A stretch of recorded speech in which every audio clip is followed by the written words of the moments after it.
Fred, the Festival Insider, on the kind of red carpet, sort of wedged on the wooden floor. Carpet, yeah. But we're here for the premiere of Honey Boy at the London Film Festival. The star Lucas Hedges, of course. You will recognise him if you're watching the video. How does it feel to be at LFF? Good, man. I always wanted to live in London growing up. I wanted to be English, so it feels good to be here wearing a Paul Smith suit, you know, rocking my English, I don't know, fantasy life, yeah. And rocking it very well. For anyone listening, he looks great. This is a great suit. I've already had suit envy about the Paul Smith suit. What a movie, Honey Boy, and, you know, such a personal tale from Shire. How did you sort of approach it, really, in terms of knowing this was such a personal tale for him? Oh God, I don't know how I approach it. I just got lost in it. That's what I love about Shai as an artist. He gets lost, like lost in fantasy, lost in passion, lost in fear and love, and I think that's what every great actor should do. Should seek to disappear into their stories, and so I blacked out. I really blacked out. The filming of it too was a total blackout. I just filmed for 2 weeks, and it was like I don't remember what happened. So Shai is someone, you know, he always goes out there with any form of art that he's doing, and you know, that's for better or for worse, he's putting himself out there in the public eye. And I think that's what a lot of people really respect about him. What's he like, you know, to work alongside, especially when it's such a personal tale? Because I guess he's letting you do your own thing and not saying, here's how I would have been, or, you know, do it like this. Yeah, really, he really released me. I mean, I'd say he just inspired me to work my ass off. You know, he was playing his dad. He's one of my favorite actors, and he's playing his dad, a character he's studied his whole life. So I figured he inspired that drive in me. Because if I were to play opposite him and not know what I was doing, I would be fucked. So yeah. And you must be proud of the finished result, because already the response has been astonishing. Yeah, so proud, so proud. It's beautiful. The movie really changed my life. Making it was. It was a before and after moment in my life. It was like, whoa, that's wild. It's a beautiful film. Thanks for joining us at London Film Festival. Appreciate it. Thanks. Fred, the Festival Insider here on a kind of red carpet, on a wooden floor more so. A little bit of red. There's like a streak of red. I'm Steve Hargrave. It's the launch of Honey Boy here. We're joined by one of the stars, Noah Jupe, who, wow, what a performance in this movie. Wow, thank you for that. You've already, if you read those reviews of the screenings that have happened here and at other festivals, people are talking about your performance as being so pivotal, so powerful.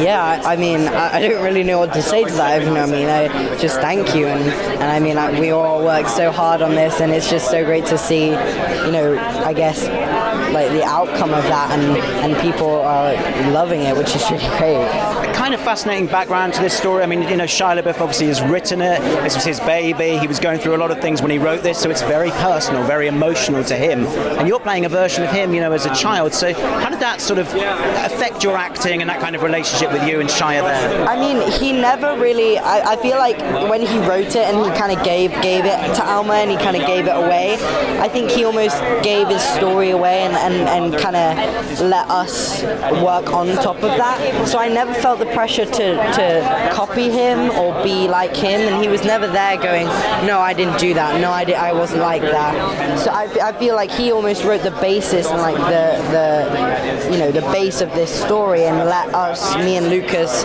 develop the character of Otis ourselves, and on top of this, you know, this beautiful story that he created. He's obviously there playing his dad in the movie. So it's, you know, very heavy themes that he's dealing with here, but that kind of adds to the power and success, doesn't it? Crazy, yeah. I mean, when I first heard it, I thought I was like, that's kind of a bit ridiculous, but it was really necessary, and I think it's really kind of in the long run helped Shia, although, you know, it was really tough for him, and there was a lot of bravery went into doing that and to creating this movie, but, you know, it really paid off. Like, I sat next to him at Sundance, and I was looking over to him, and he was kind of smiling the whole time, and he just felt really calm and down to earth, and it kind of felt like, you know, he says a lot that it was like the exorcism of this kind of thing. So it's fascinating, watching your career as a young actor, and every role you kind of do this next level, this next thing. You're growing up, of course. I mean, do you feel that this role is really, you dug deep and found something different in your acting style? Yes, definitely. I mean, I've never played anyone like this, and I've always played almost kids in a way, and this was a more raw, more multicolored personality, emotional character, and I think that was really interesting to delve into and to kind of unravel and work out and become and inhabit this person. It was just really fun, and this sort of stuff is why I want to do this job. Like these sorts of parts is what I kind of came here to do in a way. And it must be a joy launching it at London Film Festival. Yeah, hell yeah. Back home I've got friends here and everything, It's good to see you. Lovely shirt you're wearing, as I'm saying, so really have a great evening. Congratulations. Angel Fred Festival Insider on the red carpet at the launch of Honey Boy with the director Alma Harel. I mean, you've done these documentaries before, of course, that people would know about, always blurring those lines between reality and fiction, and here you are making your proper feature-length debut with a story. Not just any story, an incredibly personal tale. So just tell me a bit about how this came about. Shia, I guess, was writing this, and did he send you the script straight away full? Yeah, Shia was court-ordered to go to rehab, and while he was there, he was urged to write his memories, as you see in the film, and they came out in the form of a script, which I was lucky to receive via email. He only had access to a computer once a week at first, so we were a bit limited, but then we just started to kind of rewrite it together, and really when I wouldn't say rewrite it, like kind of workshop it, I guess, and just kind of, help him have the trust that this is going to be a film, because he was so weary of the fact that nobody's going to want to work with him again, which it was a really hard time, It's like Shia's main reason to live, I think, is to express himself and make art. So it was a difficult time when you think that everything's going to be stripped away from you and nobody knows what is PTSD and why you react a certain way and say things about you that are not really explained deeply. So it was important to me to step in and kind of help him tell this story. And I thought that him playing his father would be an opportunity for him also to go through something very deep and therapeutic. Yeah, it's what adds so many layers of great beauty to this. Oh my God, it's so many layers. This film is very, very layered and deep, and kind of unlike,